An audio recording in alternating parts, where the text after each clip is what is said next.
Veterans Memorial Stadium.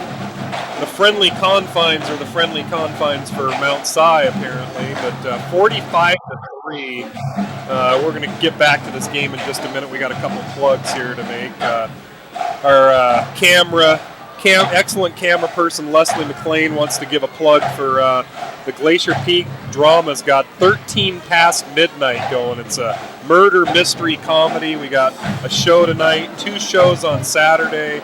Next Friday and Saturday there's a couple shows. So support the arts. Go see 13 Past Midnight. And then lastly, we're going to talk basketball real quick, which is going to get John McLean all excited. And Scott Oshman is he's up in Canada getting all worried because we're talking about basketball. But our friends the Grizzlies are having a holiday hoop camp on December 20th and 21st. It's a Thursday and Friday during break, and you don't want your kids festering at home doing nothing. Get them involved in the Grizzly holiday hoop camp, and the way you can do that, and that's our Tyler Chelsvick's mom, Amy, and Zach Peterson's mom are the head of the Booster Club. They're helping getting this thing going. But go to glacierpeakbasketball.com, and you can get that. If you can't find it, email me at tim@snohomishtimes.com. I can get you the information. Hey, Tim, what are the dates of that Hoop Fest? December, it looks like we got Thursday, December 20th, and Friday, December 21st. And it's boys and girls.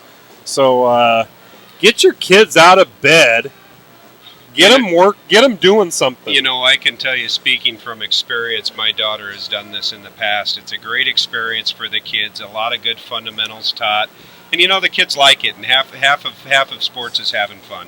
Absolutely. So get them going. And here's the good news: camps can be really expensive, as you know. You got kids that play sports, so do I. $40 is all this camp. That's like free almost. It is like free. Yeah. So anyway, we sign up Grizzly Holiday Hoop Camp. Now back to the bad news here, Rob. Look, got Chris Becerra out there probably getting an earful from Coach Rowe out there. 4 interceptions for the senior, not having his best night, and he's had a great senior year. We're not going to pick on Chris Becerra because he's given us a lot of excitement this year, but having a tough night tonight, and we know he's got a lot of relatives watching, and he'll come back in the second half and hopefully have a good half. You know, and Tim, sometimes it's not a matter of what you do, it's but what your opponents do to you. And you know, you got to give a lot of credit to this Mount Si defense. This is a defense that has been averaging, not including the Bellevue game, 3.8 points a game. They've gone out and they've done their job. We talked earlier that the best way to treat a bully is to punch him right in the mouth. Looks like we got punched in the mouth. Well, I think they went a little further. They got us down. They did a little ground and pound on us too, right? They did. And, unfortunately, the turning point, Rob, is we kind of matched them blow for blow, and then we stopped them, and then we had the ball. Becerra threw a pick, and the wind just went out of the whole team. It's just like they just gave. I hate to say they gave up, but they did. They gave up.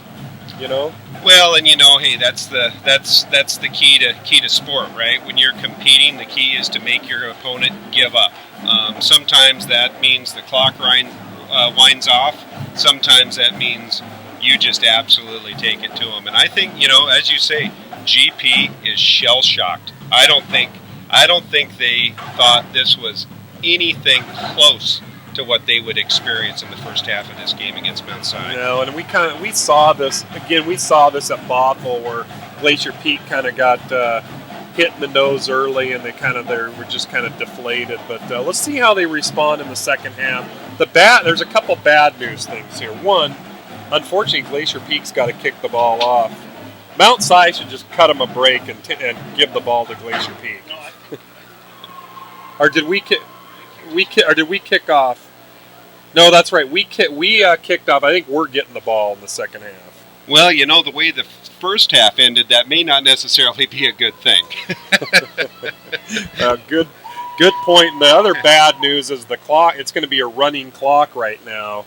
So that clock is not going to stop, unfortunately, unless there's a timeout or an injury. So this could be a quick second half. Well, as we said earlier in this broadcast, these are two very athletic teams, very well-coached teams. I'm looking for this GP team to show a little bit of pride, come out here, and, treat this game as a second half win, right? Forget the score for now. Try to get back in the game and see what happens. Get the first down, then get another first down, get a score. Hey, you get 10 points on the board. It doesn't seem so bad.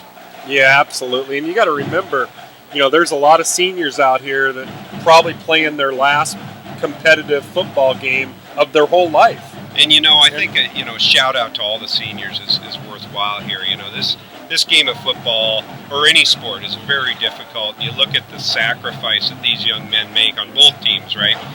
From the discipline and the sacrifice of practice, the off-season workouts, the lifting of the weights, and they've got athletic pressures, and then they have to balance academics, and as we talked earlier, hey, they've got a social responsibility. Part of high school is being fun, right? Yep. And I'm looking for the seniors to pick everybody up. I'm looking for the younger kids to react to it, and let's see if we can have a better second half. Yeah, they will need a little bit of a moral victory, and shout out to the seniors' parents. They've gone through a lot, getting their kids to where they're at right now. Spent a lot of money, spent a lot of time driving them around, probably driven them around a million times to practice. And plus, how much food do you have to feed these kids? These are boys and they're football players, and they probably consume. And you look at the size of the players these days. I think both lines, on both teams, they weigh in at a metric ton. Here we go. Here's the kick by Van Winkle, and it is. I think he caught that. I think that went through the uprights, ladies and gentlemen. I think that was a field goal there. Do you see the follow through of their play? Every time we watch them kick it off tonight, those players run all the way through, even though they know the ball's out the other end. They run all the way through the play. Yeah, Todd Elvik pointing out that the special teams they do not give up on it. It looks like kind of like what you see in the pros. Okay, so Grizzlies are going to get it 1st and 10 here.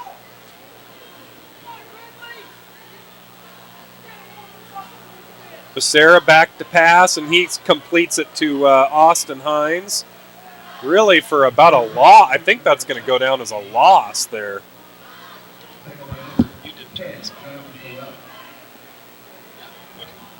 Yeah, Mount Si cornerback did a good job of closing right there. They actually, yeah, it is about a 3-yard loss there. So 2nd and 13 for senior quarterback Chris Becerra, and he hands off to Michael the Missile Palmer, and he's up the middle for, almost gets back to the original line of scrimmage. So that's going to bring up 3rd and 10.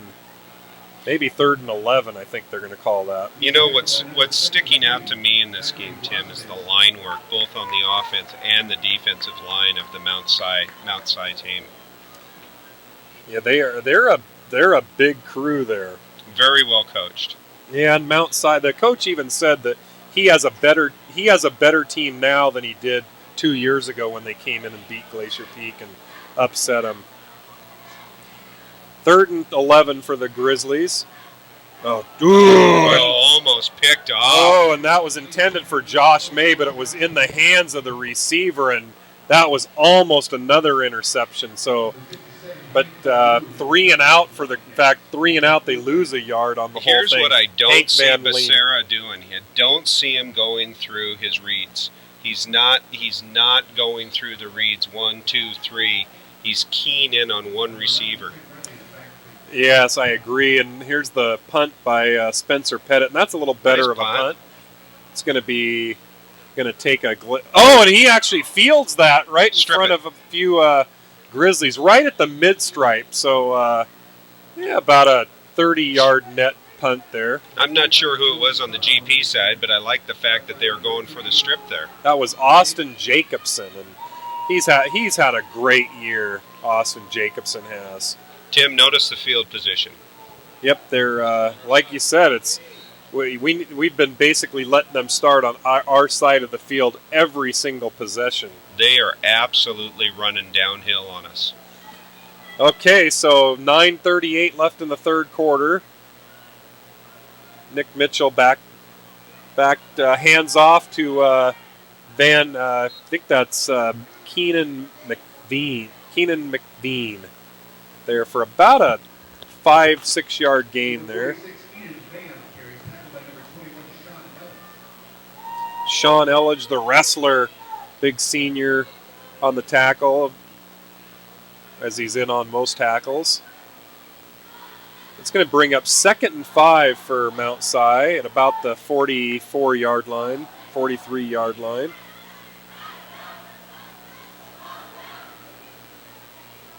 Mitchell handing off right up the middle. First down. Looks like he's got enough for the first down, and that's, I believe that's McVean again. And Sean Elledge again on the tackle, so kind of deja vu of the last play. Well, I certainly don't see Mount Si doing anything to, try to pass the ball or give it up at this point. I think they're going to try to hand this thing off and just ram it right down the throats of the GP defense. Yeah, they've already got the running clock, and I think Mount Si will keep it on the ground and just hope this game ends quickly. So, 1st and 10. Inside handoff. Handoff, and it's, I believe that's, who is that? Up the middle to about the 27 yard line. Pretty big gain there, and it's right. I think they're going to give him a first down at about the 26 yard line. That was Evan Johnson, and of course they're moving the ball on the Grizzlies. Evan Johnson's got a nice low center of gravity. Hard to get that kid down. Yeah, and I've noticed they've been trying to tackle him by his jersey a couple times, and that's just not going to work. 1st and 10 at the 26 yard line for Mount Si with a 45-3 lead in the third quarter.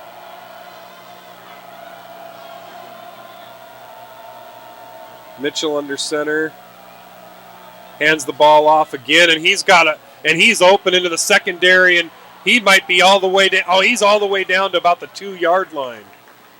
Big play by the Wildcats. Nathan Bussing there on the tackle saves a touchdown. Yeah, I think that bowling ball was brought to you by Brunswick. Rob Nichols, ladies and gentlemen. Rob's trying to put me out of a job with the comedy.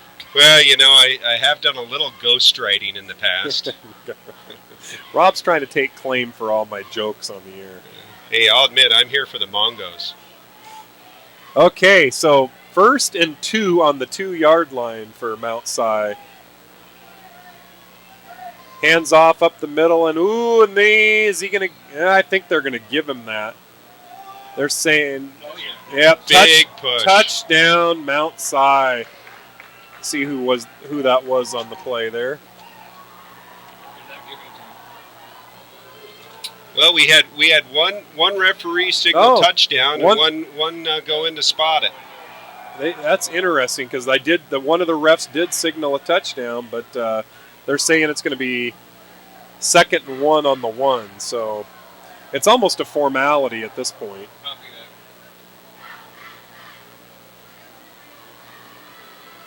Mitchell under center. Look for a handoff up the middle, and there it is, and he's in this time, no question about it. Touchdown, Mount Si. And that's going to put them over the 50-point mark here in the playoffs.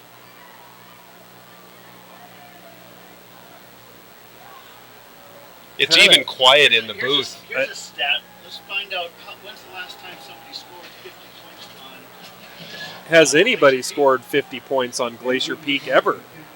I don't know that anybody's ever scored 50 points on Glacier Peak. It's 51-3, 5:50 left in the game, and about to be 52. 52, 5:50 left in the third quarter.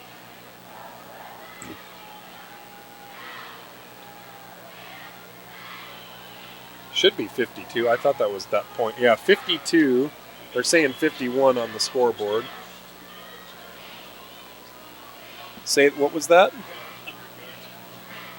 Glacier Peak, just our expert statistician, we're only at about 100 yards total offense. And That's unlike the Grizzlies. And even when the Grizzlies play really good programs, they usually can rack up some points, but it kind of seems like they've given up here. Mount Si is good. I don't think Mount Si is this good, though. Well, there's also the aspect, Tim, that there's a point in the game when you're getting it handed to you so hard that you got to almost play for next year. I know that doesn't mean much for the seniors, but there's going to be another game between these two teams, right? Well, they do kind of match up because Mount Si's typically finish in second in their league, so they probably will match up again in the next year or two. And that's another kick into the back of the end zone fielded by the wrestler. They all run past the goal line. Every one of those. They're not Mount Si doesn't want Glacier Peak to return any of these kicks. So 5:50 left in the game here, or left in the third quarter. Oh, they went to Elliott? We got a new quarterback. It looks like Becerra's out of the game here. So who do we got at quarterback? Looks like, is that Kainoa? Is that Leon Elliott back there? Interesting formation. What's the number? 16? Kainoa Wong back there. Yeah, Kainoa Wong back there. Oh, nice and there run. goes Michael Palmer. Hands off. Oh, Michael. And then we got a face mask. So Palmer way into the secondary up to about the 44-yard line of the Grizzlies. And then I think there's going to be a 15-yard penalty on top of that. So a little quarterback change. I think the Grizzlies are trying to get some of next year's players in. Yeah.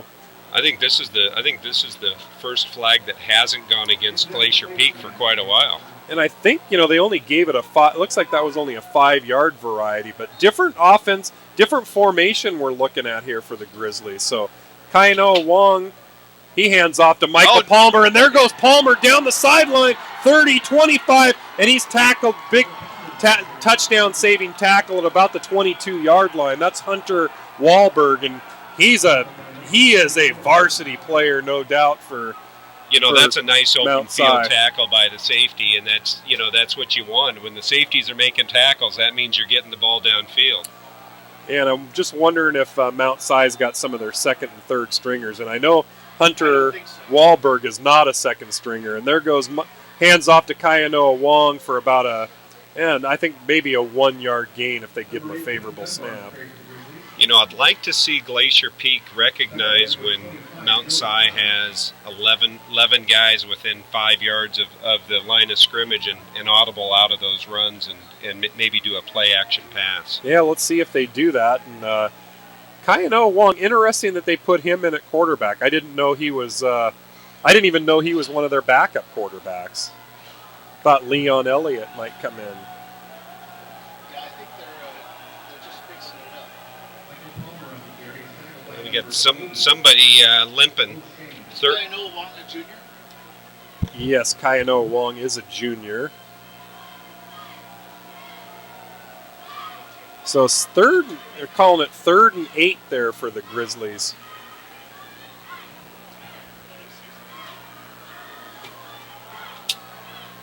Oh, fumbled. Oh, and that's a fumble. Hot potato. Oh, boy. It looked like he tried to pitch it off to Michael Palmer, and it's fumbled, and Mount Si's got the ball. We went from hot potato to a rugby scrum. Oh, and we almost got... Oh, and there's a flag, a little extracurricular activity there.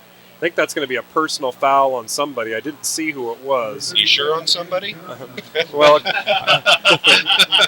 Boy, you're really narrowing it down, Tim. What I mean is the foul's going to be a personal foul. Personal foul on Mount Si. First down, though. That happened after the fumble. Kainoa Wong's dad playing double duty. He's coaching on the sidelines with the football team. He also does some of the work for the girls lacrosse program. Girls lacrosse. I'm glad you brought up lacrosse because STSPN might be doing a little bit of lacrosse. When does lacrosse start, Rob? Lacrosse is a spring sport, but just like all the other sports, there's a lot of off-season work these young ladies do. So there's a lot of conditioning, a lot of working out. They're in camps. They're doing things like getting together, and there's a nice tournament down in California, so they'll head down for some sunny weather in January, and then come back and be ready for spring ball. And the reason you know that is because you played girls lacrosse in high school, didn't you? Yes, absolutely. Well, with the recent election, things like that can happen, right? It's not wrong, it's just different. No, just having fun with our good friend Rob Nichols here. Scott Oshman's going to be jealous we're talking about lacrosse right now. Mitchell hands off up the middle, nothing doing on the... Ooh, a little extracurricular there. I think we ought to have some fun with Scott Oshman at his expense. We are. The 5-tool player says we wants to have some fun at Scott Oshman's expense here. And we should, because he's not here to defend himself. He's an easy target. He is.